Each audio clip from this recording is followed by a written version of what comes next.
সীমান্তের আরো বিস্তারিত খবর আমরা জানবো। আমাদের সঙ্গে আমাদের সহকর্মীরা যুক্ত হবেন।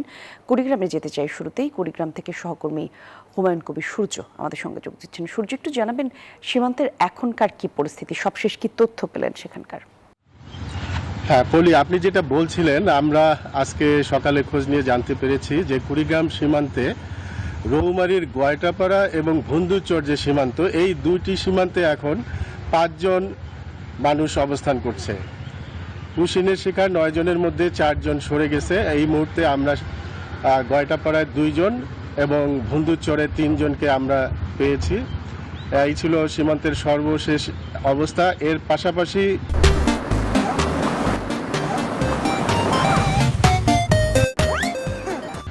আমরা যেটা লক্ষ্য করেছি, বিজিবি থেকে কড়া নজরদারি অব্যাহত রেখেছে এবং অপরদিকে বিএসএফ তারাও অবস্থান করছে এবং কুড়িগ্রামের যে 278 কিলোমিটার সীমান্ত, এই সীমান্তে বিজিবি কড়া পাহারা রেখেছে এবং এই 278 কিলোমিটার সীমান্তে জামালপুর বিজিবি, কুড়িগ্রাম বিজিবি এবং লালমনিরহাট বিজিবি, এই 3টা বিজিবি কুড়িগ্রামকে নজরদারি এবং টহলের মধ্যে রেখেছে। এই ছিল আমার কাছে সর্বশেষ। আমি একই সীমান্তের খবর জানতে কুষ্টিয়ায় লালনের কাছে যাব। লালন, কুষ্টিয়ার কি অবস্থা?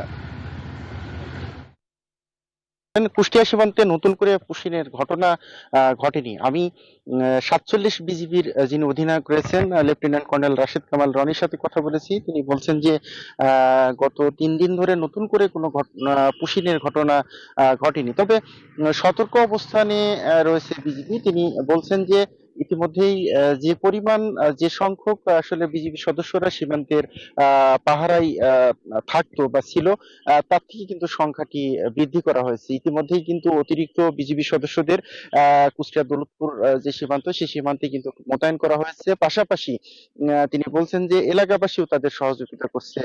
যারা সীমান্তের বাসিন্দা রয়েছেন তারাও কিন্তু এই যে পুশিন বা জোরপূর্বক যে মানুষকে সীমান্ত দিয়ে বাংলাদেশ ভূখণ্ডে প্রবেশ করানো হচ্ছে বা ঠেলে দেওয়া হচ্ছে, সেটি রোধে কিন্তু স্থানীয়রাও যথেষ্ট পরিমাণে তাদের সহযোগিতা করার কথা বলছেন। আমি স্থানীয়দের সাথে কথা বলে জেনেছি, তারা বলছেন যে যে পুশিন কোনোভাবেই তারা আসলে মেনে নেবেন না। কারণ যদি ভারতে কোনো বাংলাদেশি বৈধ কাগজপত্র ছাড়া অবস্থান করে থাকে, সেটি আইনগতভাবে সমাধান করতে হবে। রাতের আধারে বা এই সীমান্ত দিয়ে কোনো নারী, শিশু বা পুরুষকে তারা বাংলাদেশ ভূখণ্ডে প্রবেশ করতে দিবেন না এবং এটি তারা মেনেও নেবেন না। ইতিমধ্যেই কিন্তু আসলে বিজিবির পক্ষ থেকে একাধিকবার পতাকা বৈঠকের মাধ্যমে ভারতীয় সীমান্ত রক্ষী বাহিনী বিএসএফ কে কিন্তু এই বিষয়টি অবহিত করা হয়েছে। তারা বলছেন যে কাগজপত্র ছাড়া বা বৈধ কাগজপত্র ছাড়া বা যারা আসলে এই যে সীমান্ত দিয়ে পার করা হচ্ছে যাদেরকে, তাদেরকে কোনোভাবেই বিজেপি গ্রহণ করবে না এবং এটি ভবিষ্যতে যেন তারা না করেন সে ব্যাপারে কিন্তু সতর্ক করা হচ্ছে। তো এই ছিল কুষ্টিয়া সীমান্ত থেকে স্টুডিওতে জান্নাতুল কলির কাছে। ধন্যবাদ আপনাকে লালন।